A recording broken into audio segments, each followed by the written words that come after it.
Hey everyone, and welcome back to The Explainer. Today we are diving into an absolute paradigm shift in modern engineering. We're breaking down deep earth automation, the Boring Company's software revolution.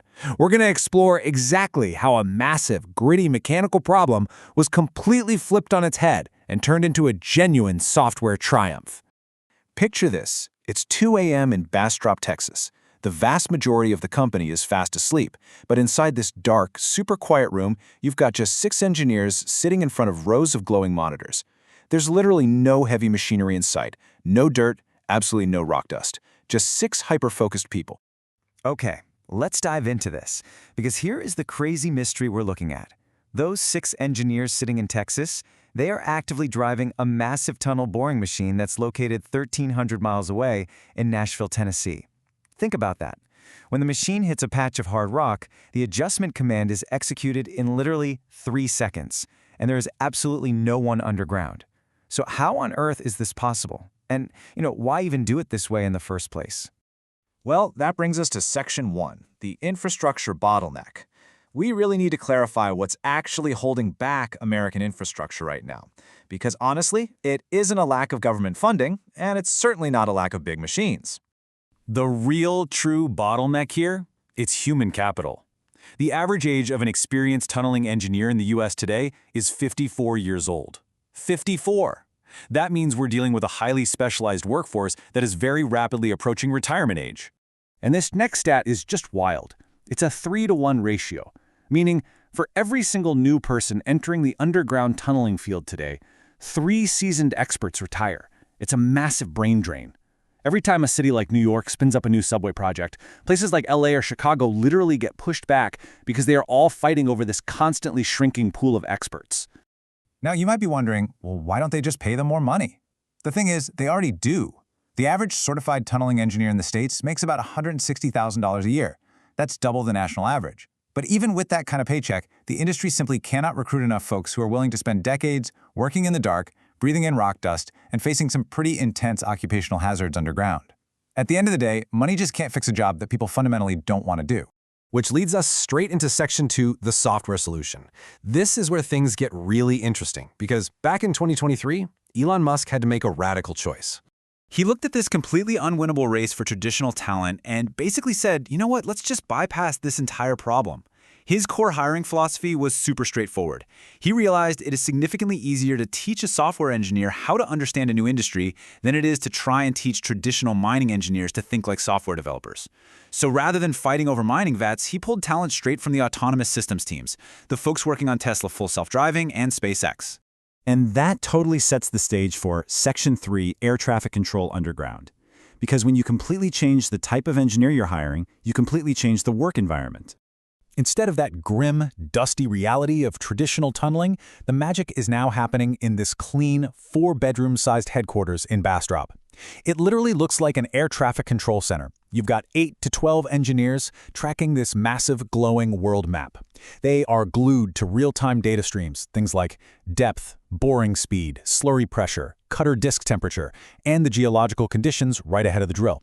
Their entire job is to teach a machine how to navigate underground so human beings never have to. And the real-world results of treating tunneling like a software problem? Absolutely staggering. Take the March 9th, 2026 Prufrock 2 record out in Las Vegas. For 60 continuous hours, this machine just carved right through bedrock. Around hour 34, it hit a hard rock anomaly, right? But the team in Texas detected it and adjusted the machine in 4 seconds flat. By hour 47, a sudden spike in slurry pressure was resolved instantly. And the absolute most mind-blowing part of this whole operation? For that entire 2.5-day continuous bore, 0 human beings were underground. None. Now, that takes us to Section 4, the learning fleet. Because what's really fascinating about this whole setup is the proprietary operating system running the show behind the scenes. We tend to get really caught up talking about the massive hardware, the horsepower, the giant cutting disks, but their actual secret weapon is over-the-air updates, Just like your phone or your car, this means the remote delivery of software patches across an entire fleet. So every time one machine encounters a new problem, the entire fleet gets smarter. If a machine in Vegas hits some weird, unique geological snag, the engineers write a patch for it. Then, literally overnight, that exact same lesson is pushed out to the machine in Nashville and the one prepping over in Dubai. A lesson learned in Vegas today is inside every single machine worldwide by tomorrow morning. So you have to ask, why don't massive traditional tunneling companies just copy this? Well, it comes down to a highly specific competitive moat. To pull this off, you need three things perfectly aligned at the exact same time: a world-class real-time software team, a top-tier sensor data team, and absolute strict hardware uniformity. Sure, traditional companies might be able to buy one or two of those pieces, but organizing this entirely interconnected ecosystem, that's an advantage that capital alone simply can't buy. However, we do need to look at Section 5, the 12-foot vulnerability. Because yes, while this software model is a real game changer, there's a highly specific physical vulnerability created by this exact design. So the crucial point here is the physical dimensions of the tunnel itself. If you look at a conventional subway tunnel, it features dual lanes and parallel emergency walkways. If the worst happens and there's an emergency, people can walk out safely and first responders have room to walk in. But the Boring Company's tunnel is different. It is a single, 12-foot wide lane with absolutely no escape corridor. So if a vehicle breaks down in there, it creates a very severe spatial blockage. And this physical reality was actually brought up formally during a commission meeting on May 19, 2026. The Clark County Fire Department Chief, Billy Samuels, stated it pretty plainly. He said, "No standard fire apparatus currently in existence can enter, turn around, and conduct a rescue operation in space only 12 feet wide." Now, to be clear, this isn't some teardown of the tunneling tech itself. It is just a serious, impartial regulatory fact. The infrastructure literally requires a completely custom-built generation of fire and rescue vehicles just to ensure basic passenger safety. Which brings us to a really stark reality check when it comes to timelines. The project to build those custom fire vehicles, that was actually approved way back in 2024. And yet, 2 years later, 0 vehicles have completed testing. It highlights this wild contrast. The Boring Company can update its software overnight, instantly deploying solutions across the globe. But physical hardware, especially highly regulated safety apparatus, moves at a much, much slower pace in the real world. And that leaves us with the ultimate question to chew on.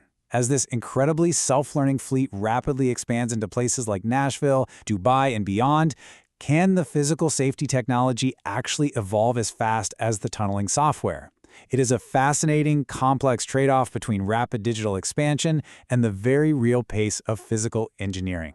Thank you so much for joining me for this explainer. Keep questioning the systems around you, and I will see you next time.